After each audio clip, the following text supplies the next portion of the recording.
ABCD!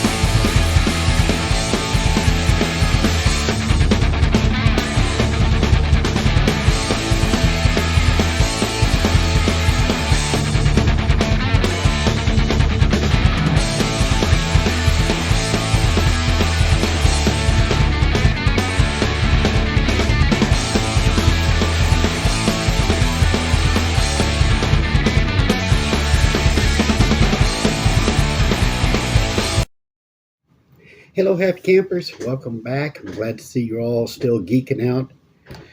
Special edition this week, we'll be looking at the upcoming new movie, Captain America Brave New World, and why I'm not going to be watching it.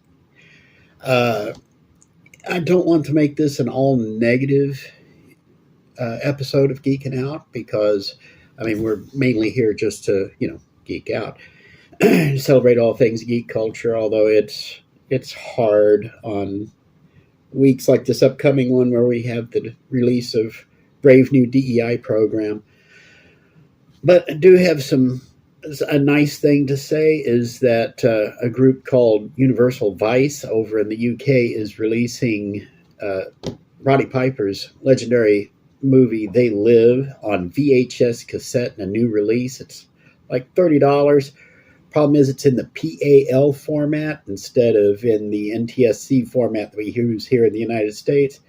But let's face it, getting a solid white copy of a video cassette, and the only thing it says on it is obey or consume instead of, the usual rigmarole all over it, that might be worth having just for the collection. But so if you want to find that, do a search for Universal Vice and They Live, and you'll find that. I'd say that one just came out on Thursday the 6th. I doubt it's going to last very long. So if you want a copy, get in there and get it.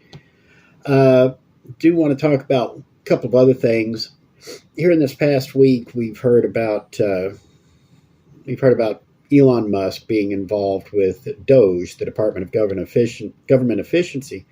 And they've been looking into some of the money that's been spent with a group called USAID, or the Agency for International Development. And apparently a lot of that money that's being sent out supposedly to help people around the world is actually finding its way back and basically subsidizing a lot of the media companies in the United States. I have to sit here and wonder, seeing how much ABC has been complaining about this in their news department. A, how much money has ABC been getting from USAID? And B, I wonder how much is going to the Disney Films section for all their DEI remakes and such. Because all these movies have lost a lot of money, as in hundreds of millions of dollars.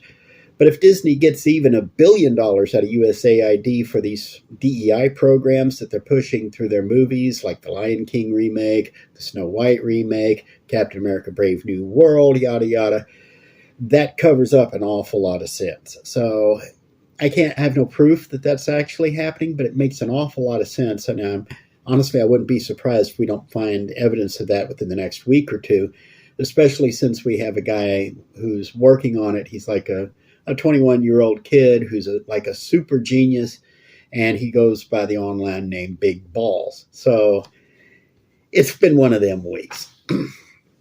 Now, let's get to the main focus of this very special edition of Geekin' Out. And I want to talk about the upcoming Captain America movie. I'm not going to see it.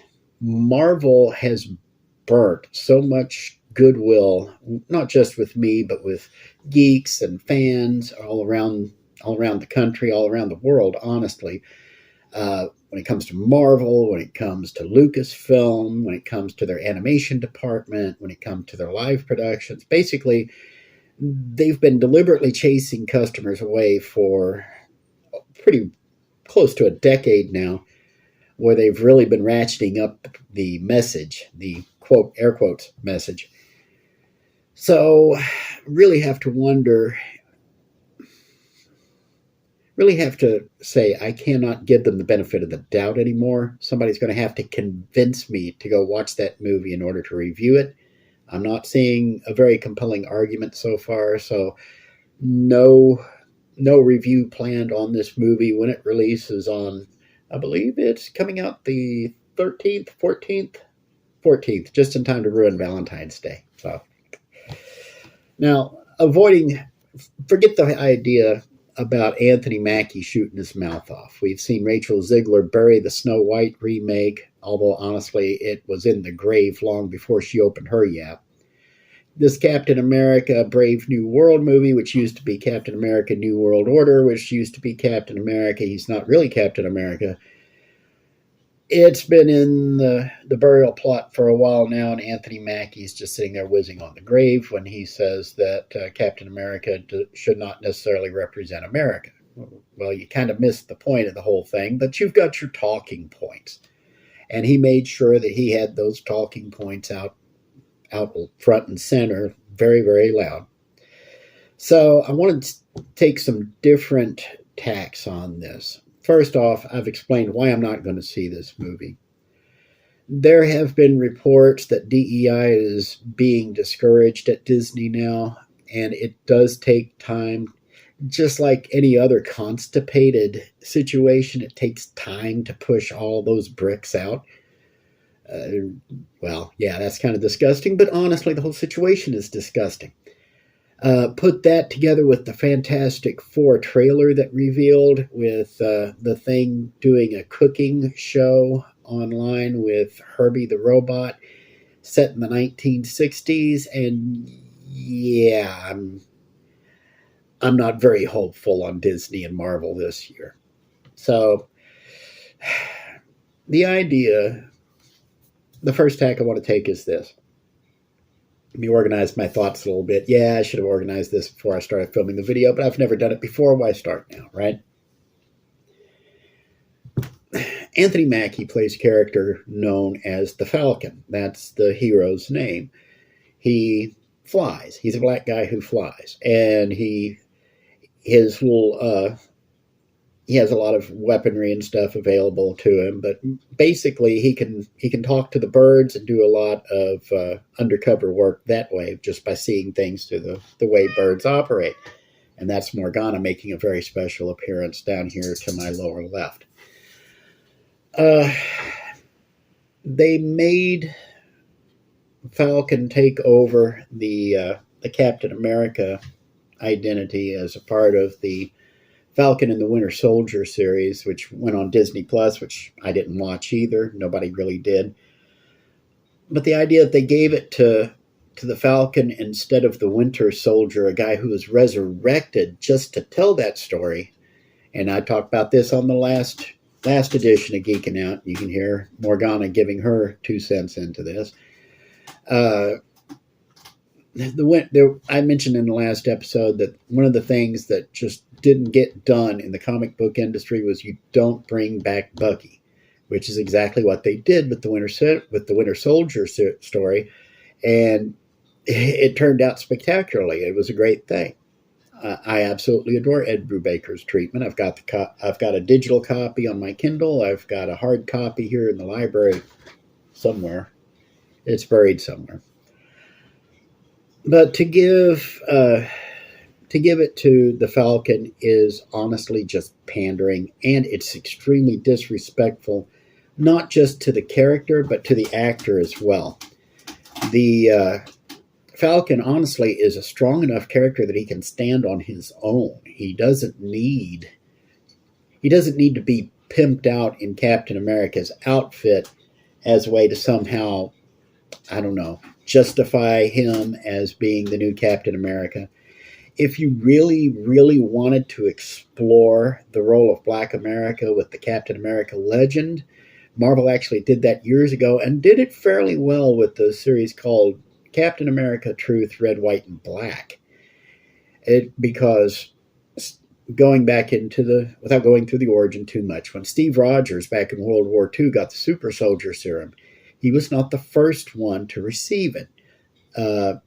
Erskine, the guy who designed the super soldier serum, actually tested it on supposedly willing live human subjects. But the truth is they were tested largely on black soldiers, and they were not informed what was going on. And when Captain America, Steve Rogers, finds out about this, he goes out on a quest to find the one survivor of all of that. And he finally tracks him down, and it's a very interesting exploration of race relations in the FDR administration, the Roosevelt administration back in the 30s and 40s. That is one way to attack this. It's an interesting take on the system. Whether I think it would make a good standalone movie, but we know Hollywood does not like doing standalone movies. They want guaranteed blockbuster franchises, so one-offs are just not an option for them. Which is sad, because the story does deserve a good telling. They managed to adapt the Winter Soldier story into a set of movies, but this one would be a good standalone. Maybe one of these days, though, somebody at Marvel will pull their head out of their rumps and actually focus on what's good storytelling instead of good messaging, or even bad messaging for that matter.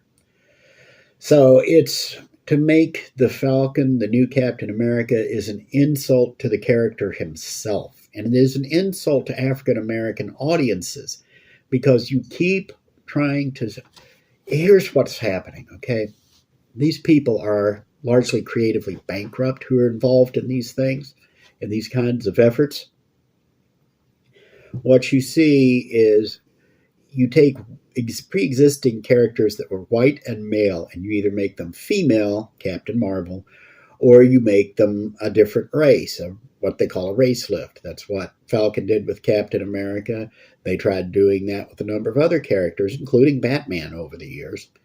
But what that does is it insults the audience by saying not just that white men are not desirable for these roles, but also because we care so little about black actors, about black creators, that we decide that we're going to just take pre-existing characters and content and intellectual properties, and we're just going to force you into it because you're not worth creating something from scratch.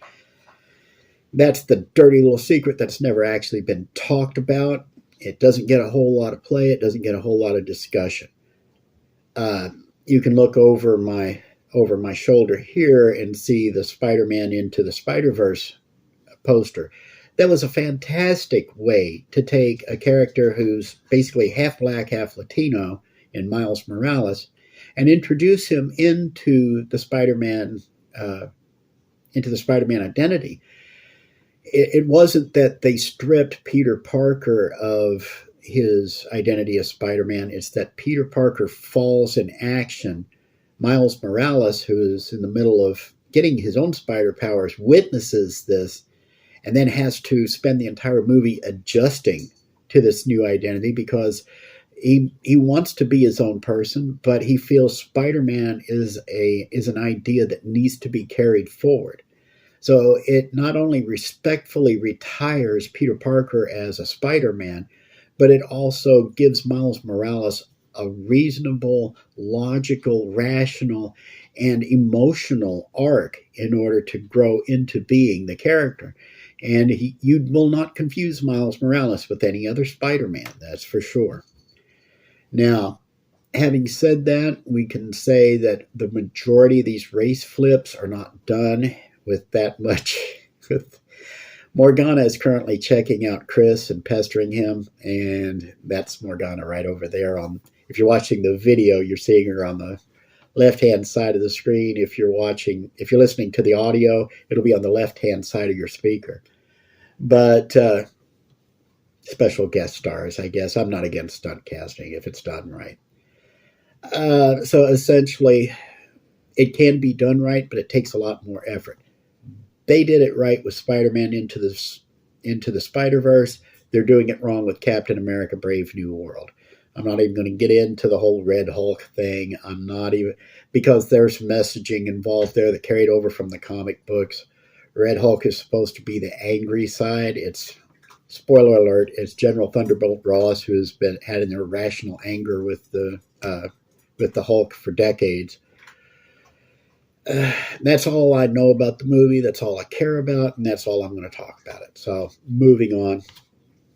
The other thing I want to talk about here is Captain America himself in the franchise. The franchise itself is struggling. Okay, Marvel cinema is struggling as a whole. They have been making one bad decision after another bad decision. Wags Online collectively call it the MCU instead of the MCU for Marvel Cinematic Universe. Becomes the Marvel female universe, and where everybody gets sex lifted, and they focus entirely on female characters. There's no problem with focusing on female characters, but it's just making a point of rubbing the audience's noses into that fact that insults your audience. So a lot of these creators involved in the Marvel Studios have been insulting the creators, the talent, the intellectual properties, and a bunch of other stuff. And basically, they've gone in and they've made it all about their own ego and their own belief system, and it's not something we should be supporting anymore. So until the last of these bricks get pushed out of the system, let's just leave it on the shelf. But talking about Captain America as a franchise, Captain America, of course, dates all the way back to World War II, 1940, in fact. Captain America was punching Hitler out before America even entered World War II. That shows just how long the guys involved in the creation of Captain America, that's Jack Kirby and Joe Simon, they created Captain America as a super patriotic answer to Germans' Übermensch, the Superman. And Captain America is designed, by and large, to not use weaponry. That's what Bucky was for. Bucky carried the gun because he needed it. Captain America was designed to be super strong, super resilient, and the only thing he carried with him was a shield that was primarily for defensive use, but Cap was able to adapt it into an offensive weapon by throwing it and boomeranging off of different angles where the bad guys couldn't keep up with it, and then it smacks them in the back of the head, which is still one of the best tricks in all of comic books. I honestly think that, and I mentioned in the last episode, I was talking about rerouting, not just rebooting, which is where you just take everything, throw it into the circular file, and start over and put your own mark on it. Just whiz on the entire intellectual property. Rerouting is where somebody takes all that whiz-soaked things that have been created over the years, toss that into the dumpster, reach back into the circular file, pull out the original intellectual property, and start rebuilding from what was the fundamentals that were involved in the intellectual property, which is what's happening with James Gunn and Superman. I'm hoping, I know a lot of super fans were not overly enthusiastic about the trailer because it showed Superman bloodied and beaten and being rescued by Krypto. But let's face it, we got Krypto out of it. I'm not going to argue with that. A boy needs his dog. So James Gunn is rerouting Superman. He's taking Superman back and reestablishing him into the truth, justice, and American way model, which is something DC actively tried to do away with when back a few years ago. They were talking about truth, which is truthiness, whatever your truth is, justice, which was social justice, and they got away from the American way, and I honestly can't even remember what the rest of it was because I don't care. Superman stands for truth, justice, and the American way.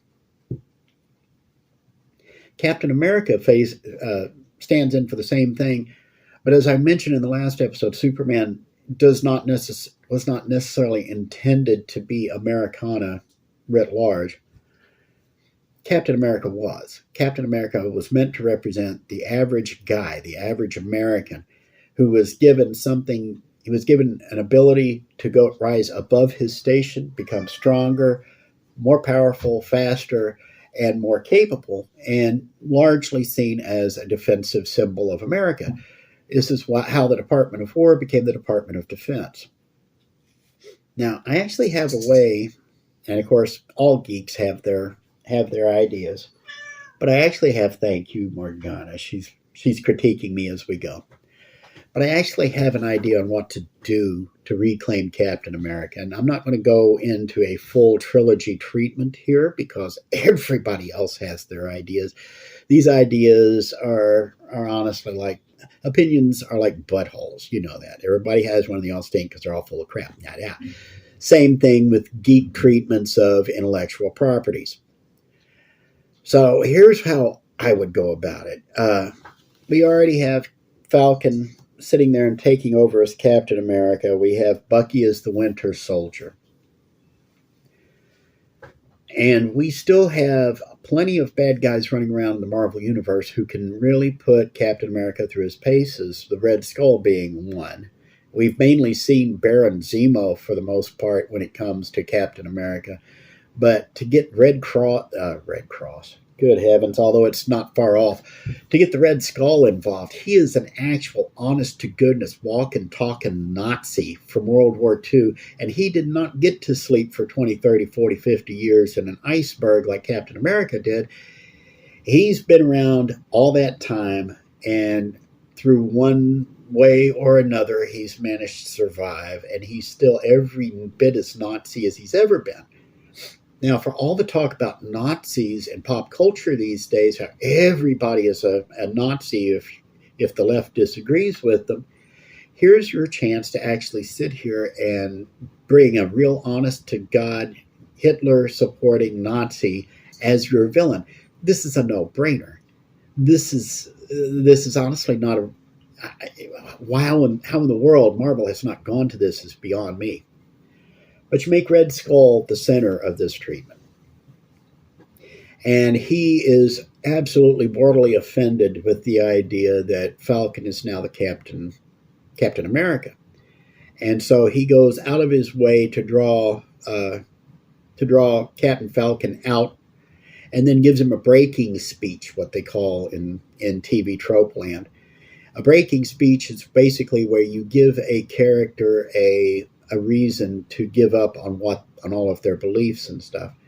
So in this case, it would be, well, I'm not even going to get into what kind of breaking speech you could give Falcon, although there are plenty of things. If you want to go completely zeitgeist, you can reach into the current discussion among like this show and other geek shows, and basically show him all of this to show him that this is not where he belongs. He doesn't really want to be Captain America to begin with. It was just, he feels like it was thrust upon him.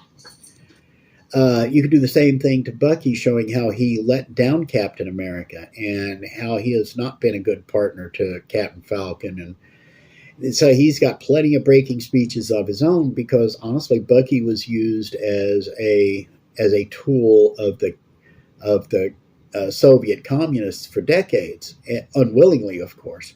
But that's guilt he's got to live with. He's got a lot of blood on his hands.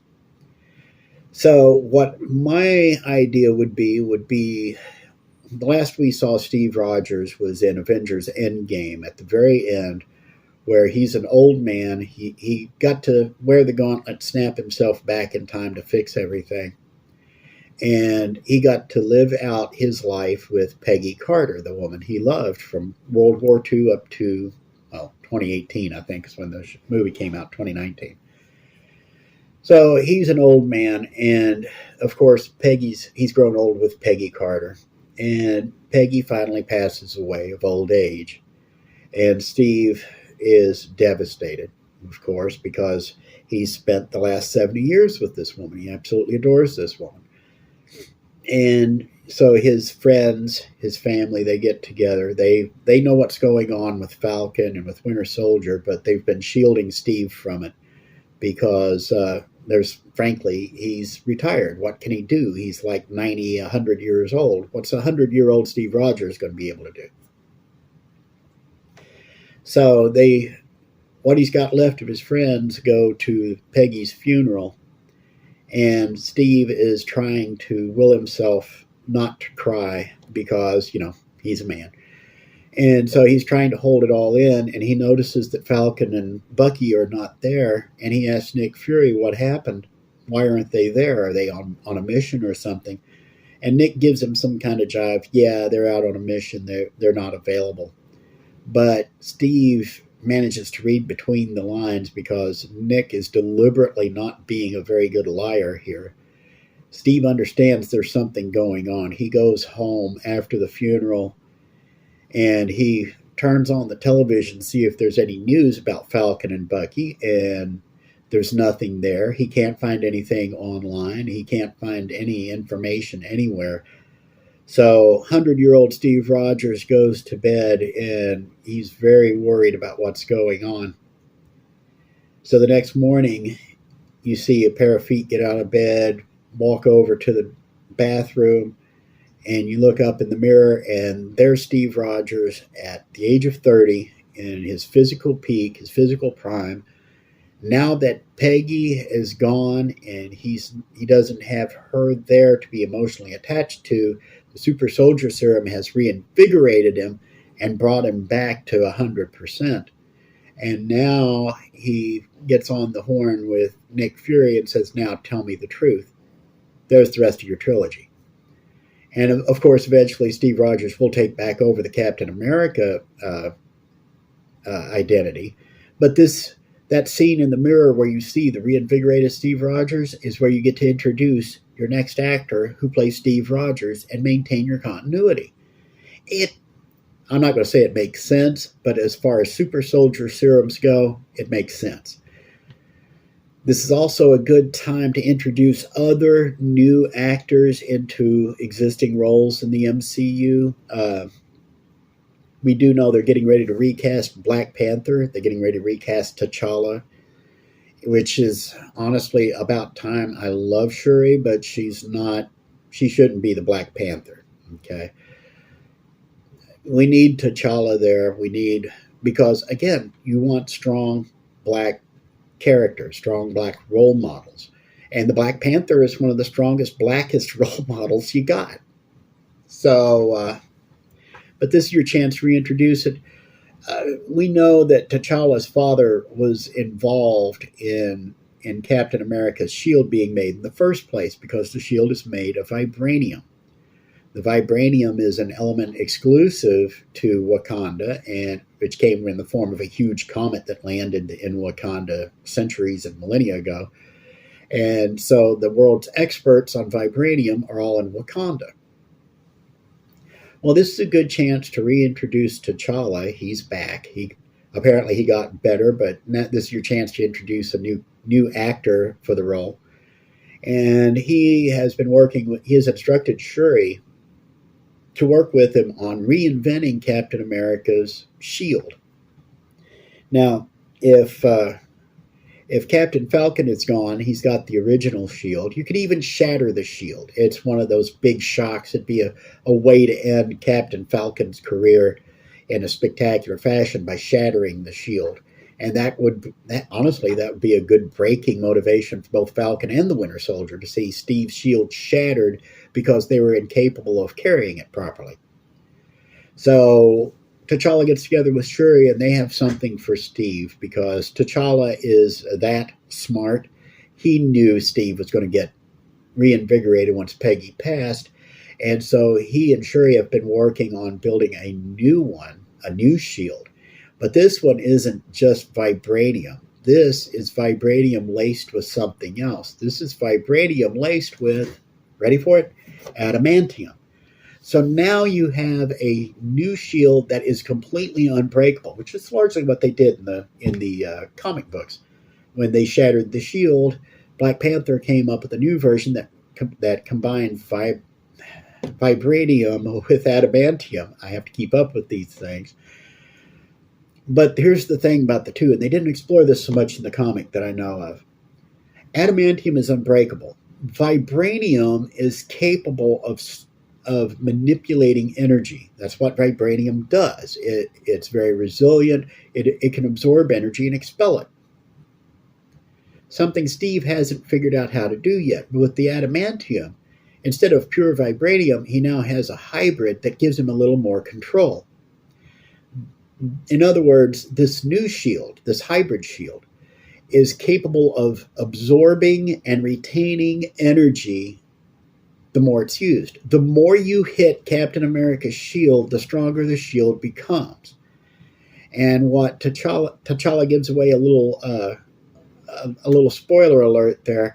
If you strike it right in the middle, it expels all that energy in one blast. Honestly, I would call it a psionic blast, because if you're attacking Captain America's shield, you're usually doing it in anger. So when you hit it right in the center, it expels an angry psionic blast back at whoever's attacking Cap. Now there's your setup for the final confirmation between Captain America and the Red Skull. The Red Skull's been hitting Captain America over and over. He's been nailing his shield. Cap's been throwing his shield through 3 movies. You can make this a trilogy very easily. But it's constantly storing up energy. You never see it in use. Finally, Captain America faces Red Skull, and Red Skull, in an absolute furious anger, maybe he's even beaten down Cap a little bit, so all Cap's on his back with his shield over him, and Red Skull comes at him with one last shot and punches dead at the center of the shield, and all that psionic energy just blasts right back into the Red Skull's face. All the hatred of Nazis, all the hatred of Hitler, all the anger, all the disaster, all the pain, all the sorrow, everything that the Nazis and especially the Red Skull have done over the years to that shield is reflected right back into his face in a single psionic blast, forced to confront his own irrationality and his own hatred and his own evil. The Red Skull just collapses into a heap and is utterly, essentially erased by his own hate.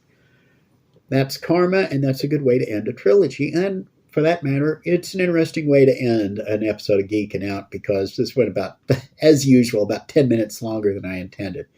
I wanted this to be a 30-minute episode. We're now at 31 minutes or so, so I'm going to go ahead and wrap this up. A few things before I go. If you like the episode, please like the episode. Give us a thumbs up on the review. If you are not subscribed to the Who, What, Where Network, please subscribe to the Who, What, Where Network and tell others about this show. We do have a number of shows. Well, not we anymore. I have a number of shows on the Who, What, Where channel. I'm working on an episode of The Chore of Duty, where I'll be talking about Trump's election and how the easy part has been done. Now comes the hard part. So we'll be talking about that over on my political show, The Chore of Duty. I also have a new show I'm working on called The Saltine Army. It's about religion and explains Christianity to both non-Christians and Christians alike. And that first episode is going to be called The Root of All Evil. And spoiler alert, it's not money. So keep your eye open for those. I promise they're coming. I just don't know when. So until next time, Spike here. I'm glad to see you're all with me. I'm glad to see you're still hanging in. I'm glad to see you're still involved. And on behalf of Chris over here, over my left shoulder, I want to tell all of you thank you and keep on geeking out. Take care, y'all.